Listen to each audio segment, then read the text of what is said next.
So Attieh and I have just been onto the MOD training estate in Deepcut to take a look at the fences there, because Attieh hadn't seen them before. Attieh is the lady who has created the petition, which is doing incredibly well, and I reckon it must have gone past 4,000 by now. It was just touching 4,000 this morning when I looked. 4,000 signatures since Sunday, which is incredible. So it's averaging about 1,000 signatures a day. Yes, that shows that there are a lot of residents who are interested actually and are using these lands for recreation purposes. They are, absolutely. And but you wanted to see the fences that they'd erected in Deepcut. You did. And that is the worry, that they are going to put these fences right across the MOD training estate from Borden in Hampshire, all through Aldershot, Fleet, Camberley, Yateley, where there are MOD training areas under what is referred to as the Aldershot district area. That's where we're worried that they might decide to erect fences and stop community access onto the MOD training area. So right now we're heading over to Barossa Common, because that's another area in Camberley that Attieh has not seen and wanted to have a look at. It's absolutely tipping it down with rain. We've not picked the best day to do this, but because of diary conflicts and everything, it was the only day we had a chance to do it. So we're going to go over there and have a look now, because that's another area that I'm worried the MOD might decide to fence off.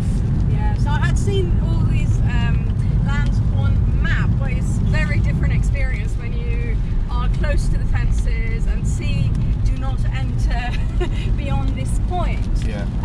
And also that you don't get the sense that there is some sort of a threat against residents if there were no fence.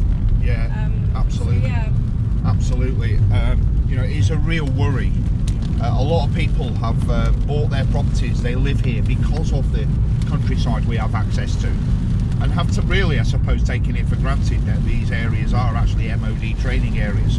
And as I was saying to Attieh earlier, I think if we are going to be successful in stopping any attempt by the MOD to fence off these areas, then there has to be a bit of give and take by the community, because these are training areas where our armed forces train.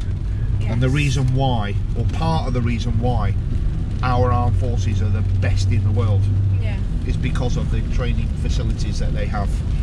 So we do have to protect those as well. So there is a balance to be struck, isn't there? Indeed, I completely agree. I think it is good for the armed forces to see that residents respect them as they are protecting our lands and also our security, right? Yeah, so I think their training is very important. Yeah. And at the same time, if we can ensure that going forward, residents are going to comply with all the rules that they put in place and just collaborate. Yeah, absolutely. Just collaborate. Hopefully this will work. Yeah, absolutely. One problem though with collaborating with the DIO, that's the Defence Infrastructure Organisation, which is a department of the MOD, and they're the ones responsible for managing the MOD estate.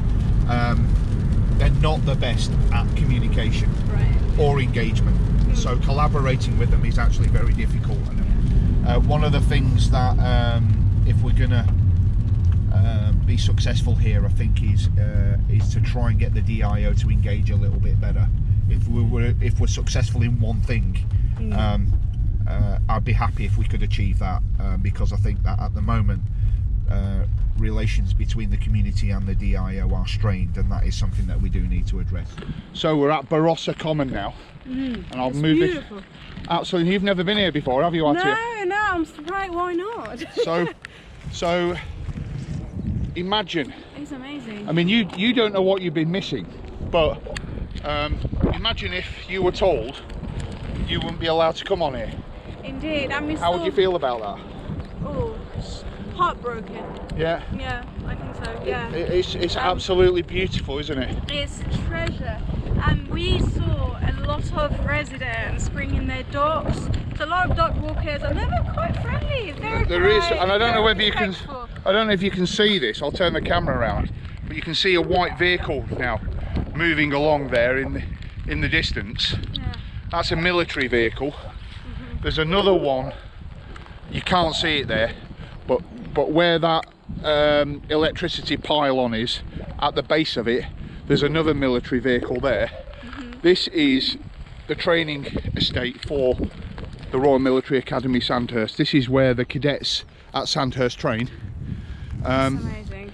It is amazing, but residents have to be respectful of the fact that this is a training estate, and if they want to continue to enjoy access to this, they've got to respect that fact. Definitely, definitely. And from what I saw today, I think the people that I met, they were lovely. They were, weren't I they? didn't get the feeling that they would break any sort of wall. No, as is always the case with these things, it's the minority that spoil it for the majority. Perhaps, yes. But we could come to an arrangement where perhaps we could have volunteers who would walk in these lands, yes, with the consent of the army, military.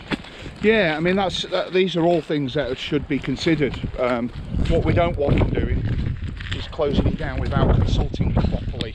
Not going through the motions consultation, which is what they're proposing at the minute. 35 days. It is very short. I mean, given the extent of the land, the amount of people that it impacts, I think 35 days is just so short. And we need real dialogue. We need real dialogue, go through evidence, proper time to discuss matters with them, with our local MPs, councillors and residents, and then come up to a decision. Yeah, couldn't agree more. Now what's that there? Now this is the sort of thing that has to stop.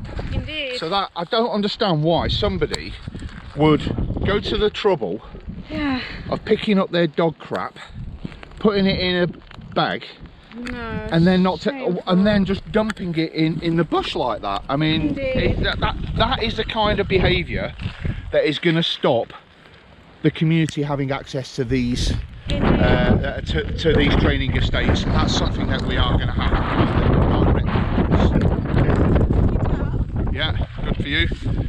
You're braver than I am. That's why I don't have a dog, because I don't want to have to do that. But no, good for you. I'm going to pick it up and then dump it somewhere properly. Well, there's a dog bin. There's a dog bin where we came in. Right. If you are caring for a dog, it is best that we care for the whole environment. Yeah. These days we are hearing a lot about environment and what we need to do, and we have to be responsible and accountable. Yeah, absolutely. Yeah. Couldn't agree more.